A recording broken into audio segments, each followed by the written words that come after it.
Punya mami seorang janda cantik bisa saja jadi beban buat anak-anaknya. Apalagi saat ia menjadi rebutan dan invasi para om-om tajir bahkan para pemuda bokeh. Nah, di video kali ini, Ed Clipper akan ngasih klip dan review sebuah film menegangkan dari kelakuan bocil-bocil yang mengerikan. Jika sebelumnya kita membahas dua bocah psikopat, kali ini kita akan melihat ketika 4 bocil yang melakukan segala macam cara untuk melindungi ibunya yang merupakan seorang janda gemoy. Bahkan mereka tak segan-segan untuk menghabisi siapa saja yang mencoba PDKT, apalagi sampai menyakiti ibunya. Film ini berjudul Uncle Victor tahun 2020. Baiklah, tanpa berlama-lama kita langsung saja ke ceritanya. Jangan lupa dukung channel ini, karena Ed Clipper akan terus berusaha menampilkan yang terbaik untuk bisa kalian simak. Cerita berawal dari pengambilan abu kremasi seorang atlet hoki nasional oleh orang tuanya untuk lanjut mereka kubur. Meskipun anak mereka atlet terbaik, tapi kelakuannya selalu menjadi kontroversi. Mulai dari suka berbuat anarkis, bahkan penjajal barang pecah belah wanita, terutama milik para janda. Kematian si pemain hoki bernama Sean itu jelas membuat heboh juga cemooh semua media. Apalagi menurut informasi, Sean si fuckboy tewas setelah menghabisi seorang bocil. Tapi kita belum tahu nih, apa yang telah menyebabkannya tewas. Untuk itu mari kita mundur ke 5 bulan sebelumnya, ketika Sean berpacaran dengan seorang janda cantik bernama Laura.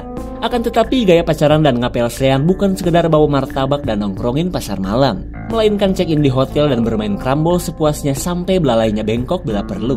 Dan karena sudah bosan dengan gaya yang biasa, Sean selalu menambahkan fitur lakban paketan COD, bahkan kekerasan juga agar permainannya terasa teatrikal. Setelah merekam perhelatan jadah yang cuma 3 menit, mereka sangat bangga karena aksi tadi terlihat epik dan sinematik. Kemudian Sean mengajak Laura berlibur ke sebuah pondok pinggir danau agar mereka bisa melakukan episode selanjutnya. Ia pun meminta Laura untuk membawa keempat anaknya, hitung-hitung PDKT sebelum mereka resmi menikah. Meskipun sempat menolak, Laura akhirnya setuju menghabiskan liburan bersama Sean. Kedekatan Sean dengan janda 1 gratis 4 itu memang membuat orang-orang terdekatnya heran. Apalagi jika mengingat Sean adalah seorang bintang olahraga. Akan tetapi Sean berkata jika Laura adalah sosok ibu yang baik bagi keempat anak-anak Laura. Ia pun berharap bisa menikah dengan Laura dan menjadi akhir dari petualangan cintanya. Ngomong-ngomong soal anak Laura, kali ini mereka tengah asik membuli seekor cacing malang yang sedang kepanasan. I got an idea.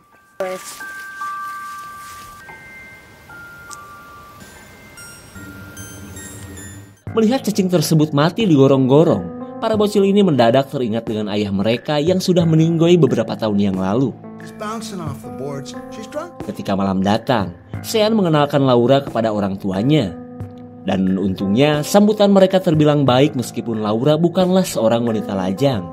Bahkan si ayah menyuruh Sean untuk segera melamar Laura menggunakan cincin turun-temurun keluarga mereka. Dukungan dari orang tuanya jelas membuat Sean semakin mantap kepada Laura. Hingga di keesokan harinya, Sean dengan semangat menjemput Laura dan anak-anaknya untuk menghabiskan waktu liburan di pondok almarhum kakeknya. Sementara keempat anak Laura terlihat bete karena untuk pertama kalinya mereka berlibur dengan orang asing. Ya, tapi karena perintah sang ibu, mereka pun akhirnya mau ikut pergi. Come on.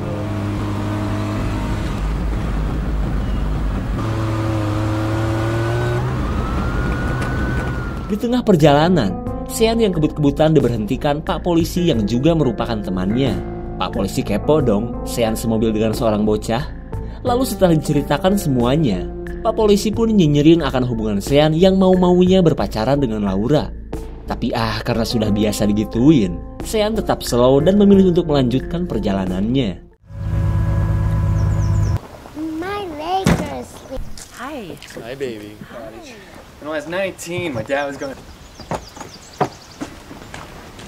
Setibanya di tempat tujuan, keempat anak Laura kagum akan keindahan pondok yang memiliki pemandangan langsung ke danau.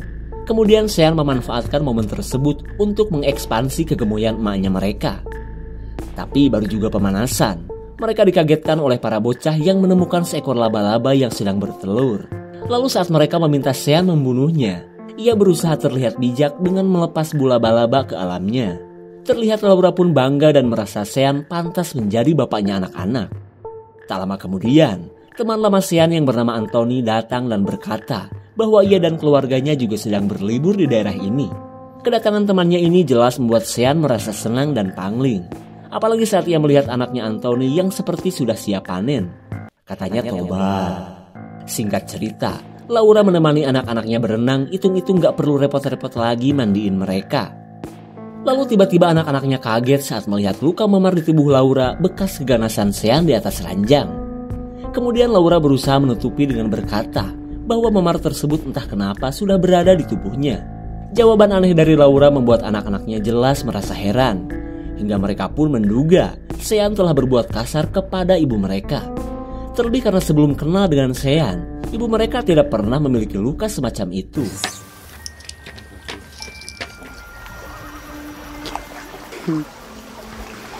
Melihat ibunya makin lengket dengan Sean, anak-anak Laura khawatir jika sampai Sean adalah orang jahat. Kemudian mereka membagi tugas untuk mencari tahu siapa Sean itu dengan mengunboxing barang bawaannya.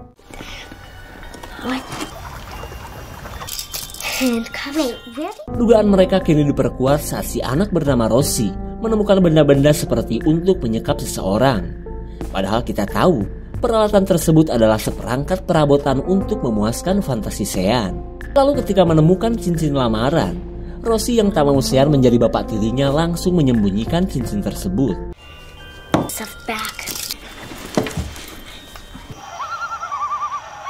Tak puas dengan penyelidikan pertamanya, Rosie kembali membagi tugas untuk mendapatkan HP Sean.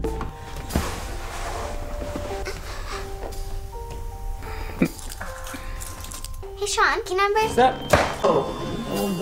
Kecerdikan para bocil ini akhirnya membuat Rosie dengan mudah mendapatkan HP Sean ketika tengah malam. Bahkan mereka bisa menebak kata sandinya yang ternyata cuma memakai nomor punggung Sean saja. Dan dari HP tersebut, mereka melihat rekaman video panas ketika barang pecah belah emaknya dijajal sambil ditampar-tampar plus dijambak juga. Pikiran para bocah polos ini pun menganggap raungan Flying to the Moon ibunya itu adalah penderitaan dari siksaan Sean. Dan dari saat ini, mereka sepakat untuk memberi pelajaran terhadap Sean. Perbuatan mereka pun Rosie awali dengan memasukkan telur laba-laba ke dalam telinga Sean. Hingga di keesokan harinya, Sean yang akan berenang merasakan geli-geli manja di telinganya. Tak cuma itu, ketika menemani Laura belanja, Rosie memasukkan jarum ke dalam apel yang merupakan buah kedua kesukaan Sean di dunia ini. Rosie pun berharap Sean kena azab keselak jarum atas perbuatannya yang telah ngacak-ngacak buah kembar emaknya sewaktu di video.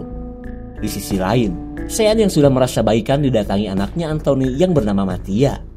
Remaja yang dari dulu ngefans kepada Sean ini mencoba tebar pesona dengan pamerin semua lekukan di tubuhnya. Akan tetapi Sean masih cukup tangguh untuk menahan godaan hingga Mattia pun heran nih orang punya nafsu gak sih? Can I have a beer?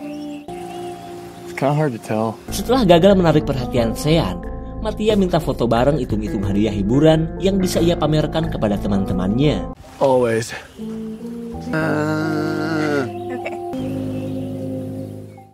Di hari berikutnya, Sean dan keluarga Anthony nongki di tepi pantai yang tak jauh dari lokasi pondok. Namun sejak keberangkatan tadi, Mattia tidak habis pikir kenapa Sean begitu lope kepada Laura. Ia pun merasa sudah gagal merebut hati Sean dan istilah janda selalu di depan kini terasa nyata bagi dirinya. Lalu Mattia berusaha ikhlas dan mencoba dekat dengan Laura. Kali aja dapat tutorial cara ngegait cowok. Sikap ramah Mattia pun membuat perkenalan ini terasa menyenangkan.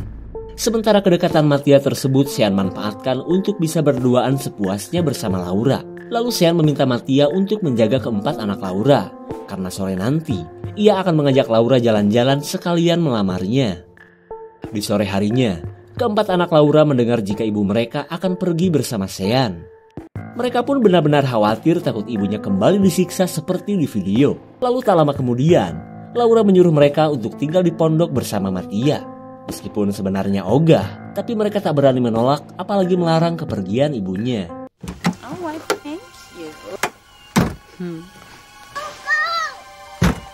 Si bungsu bernama Dahlia adalah anak paling merasa khawatir terhadap ibunya. Apalagi Laura pergi dengan orang yang ia dan semua kakaknya anggap jahat. We'll talk later tonight, I promise. I love me. Thank you. Okay.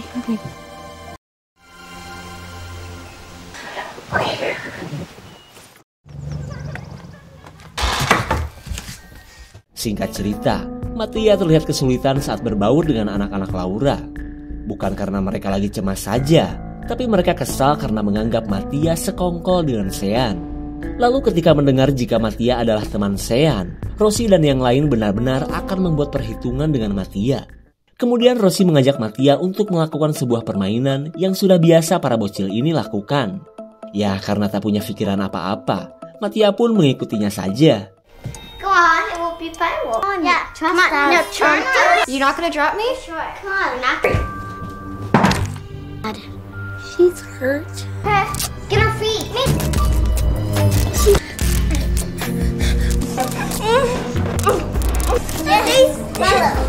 Setelah mengikat Mattia pakai lakban milik Sean, mereka membawanya ke tepi danau. Lalu mereka meminta penjelasan atas kelakuan Sean terhadap Laura selama ini. Ya jelas saja, Mattia mana tahu. Akan tetapi pengakuan tersebut para bocil anggap sebagai usaha untuk menutupi kejahatan Sean saja.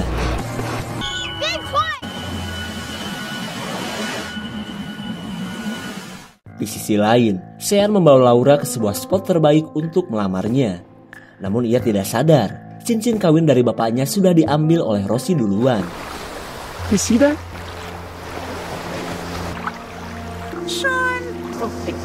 Meski merasa sudah diprank oleh Sean, Laura tidak marah apalagi kecewa. Bahkan kejadian tersebut malah membuat hubungan mereka semakin lengket. Sesampainya di rumah, Laura heran karena Mattia sudah menghilang. Lalu dengan watadosnya para bocil berkata jika Mattia sudah pulang sejak tadi maghrib. Laura kesal dong. Ia pun tak bisa membayangkan jika sampai terjadi sesuatu terhadap anak-anaknya. Lalu ketika Laura akan menghubungi Mattia, Sean malah menemukan HP Mattia tergeletak begitu saja. Dikira ketinggalan, Sean pun langsung menuju pondok Anthony sekalian untuk minta penjelasan kepada Mattia. Mattia? Bukannya bertemu dengan keluarga Anthony, Sean malah kejedot kusen pintu hingga berdarah. Lalu tak lama kemudian datanglah Anthony bersama sang istri yang baru saja pulang dari kota. Saat mereka bertemu, Anthony heran akan keberadaan Sean di tempatnya dengan kondisi berlumuran darah sambil menanyakan Mattia. Namun setelah Sean menjelaskan semuanya, mereka pikir mungkin Mattia sedang ngadem di dekat danau dan sebentar lagi juga pulang. Call me when she turns up. Di keesokan harinya, Mattia yang tak kunjung pulang membuat istri Anthony kebingungan. Sementara anak-anak Laura tentunya bungkam dan memilih rebahan saja. Di saat itu pula, Sean masih penasaran dengan cincin dari bapaknya yang belum ia temukan.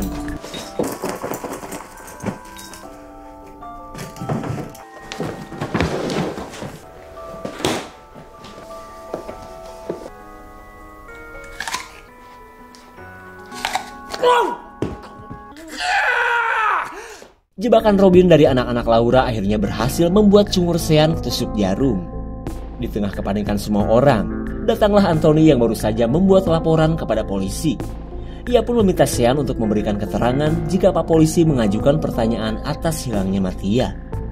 Di sisi lain, anak-anak Laura merasa puas dengan keberhasilan mereka, apalagi ketika melihat Sean mengunyah jarum. Singkat cerita, teman Sean yang anggota polisi langsung mencacar Sean dengan banyak pertanyaan. Lalu tak berselang lama, anggota bernama Brian ini dihubungi atasannya yang telah mengecek HP milik Mattia. Di mana dalam HP tersebut, kepolisian menemukan beberapa foto yang seolah memperlihatkan kedekatan antara Sean dan Mattia. Si atasan pun meminta Brian untuk terus menginterogasi Sean, karena ia menduga dia adalah dalang di balik menghilangnya Mattia. Terlebih karena mereka sudah tahu jika dari dulu, Sean adalah seorang predator barang pecah belah.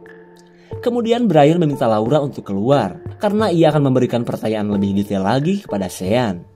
Meskipun sempat menolak, Laura memilih untuk berenang saja sembari menenangkan batinnya.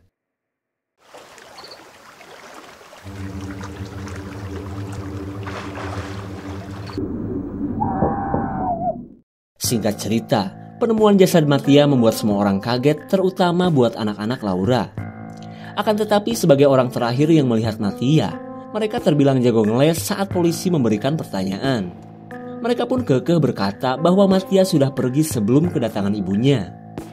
Kesaksian palsu tersebut akhirnya membuat Pak Polisi kembali memfokuskan penyelidikan terhadap Sean.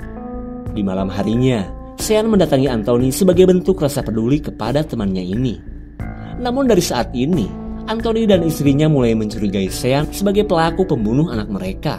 Apalagi di malam kemarin Sean berada di pondok Anthony dengan kondisi yang berdarah pula. Di hari berikutnya, kecurigaan Anthony semalam membuat para polisi bergerak untuk langsung menggeledah Sean. Lalu ketika tas berisi peralatan fantasi ditemukan, para polisi yang tak heran lagi akhirnya menangkap Sean.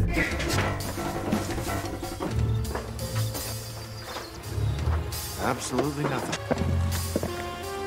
Setelah penangkapan Sean, anak-anak Laura terlihat merasa bersalah terkecuali Rosie. Karena ia pikir Sean memang harus dipenjara daripada terus ngagomel dan berbuat kasar terhadap ibu mereka. Sementara Sean yang kini berada di polsek mulai merasakan geli-geli getek di dalam telinganya. Apakah telur laba-laba sudah menetas? Lalu ketika atasan polisi datang, pria ini sudah terlihat bosan dengan Sean yang memang sudah banyak memiliki catatan buruk. Si atasan pun terus menginterogasinya meskipun tidak ada hal yang menunjukkan Sean adalah pelaku pembunuhan.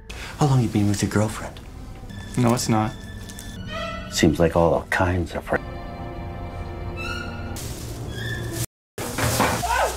Shut! Chase is a national treasure. Out of my sight! How's someone? Hey, buddy. Singkat cerita, Sean akhirnya berhasil dibebaskan oleh temannya yang seorang pengacara. Terlebih dalam kasus kematian Mattia, para polisi memang tidak menemukan bukti yang kuat. Sementara bebasnya Sean bagi anak-anak Laura tentu saja menjadi mimpi buruk dan PR mereka untuk menjauhkan sang ibu dengan si atlet hoki itu. You too. Baker. No. Selang beberapa saat, Sean mengecek TKP kali aja ia menemukan petunjuk. Dan benar saja, ia menemukan lakban miliknya yang sempat menghilang. Lalu pada saat didatangi Laura, Sean curiga jika pelaku pembunuhan Mattia adalah keempat anak Laura. Akan tetapi ia tak mungkin memberitahu polisi akan kecurigaannya tersebut. Di waktu yang sama, Rosie yang telah mendengar sangkaan Sean langsung memberitahu saudari-saudarinya. Mereka pun jelas khawatir jika suatu saat Sean lapor kepada polisi. Kemudian Rosie mengajak untuk menghabisi Sean saja sebelum semuanya terlambat. Meskipun sempat menolak, bayangan mendekam di penjara sampai tua membuat mereka akhirnya sepakat untuk menghabisi Sean nanti malam. Di malam harinya, Sean yang sedang mandi uap merasa bahwa anak-anak Laura bukan sekedar bocah PAUD biasa. Di saat itu pula, Rosie dan yang lain sedang mengatur strategi untuk menyerang urat kakinya terlebih dulu.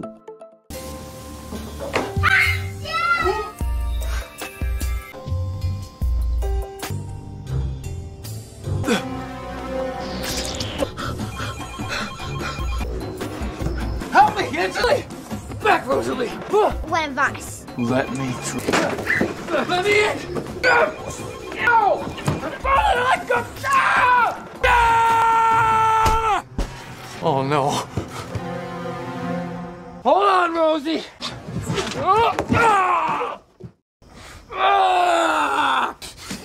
Don't you die!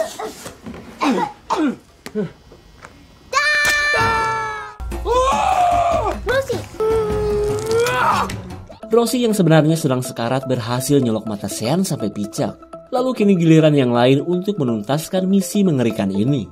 Para bocil ini pun terus menuduh jika Sean selalu menyakiti ibunya yang begitu mereka sayangi. Setelah Rosie dan Sean tewas, mereka pun merekayasa kejadian agar Sean seolah ingin membunuh mereka. Kemudian kita berada di masa sekarang, tepatnya ketika Laura menghadiri pemakaman Abu Sean. Lalu ayahnya Sean tiba-tiba meminta cincin miliknya yang ia anggap sudah diberikan kepada Laura. Ketika Laura kebingungan, Ibu Sean meminta maaf atas sikap suaminya. Terlebih ia bisa merasakan bahwa saat ini mereka masih dalam masa-masa berkabung.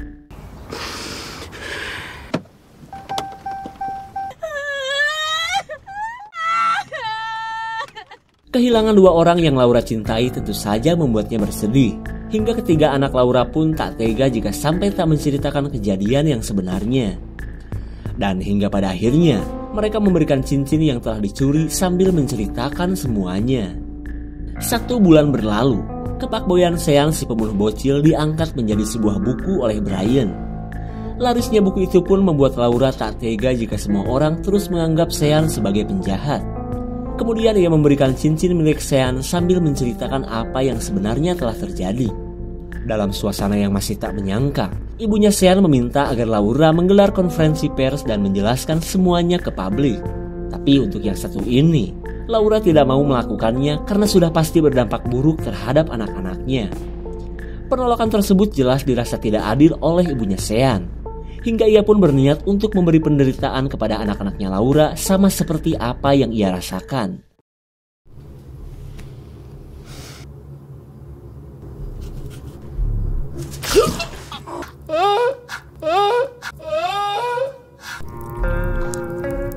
Ayah Sean benar-benar tak menyangka atas kelakuan istrinya yang telah membunuh Laura.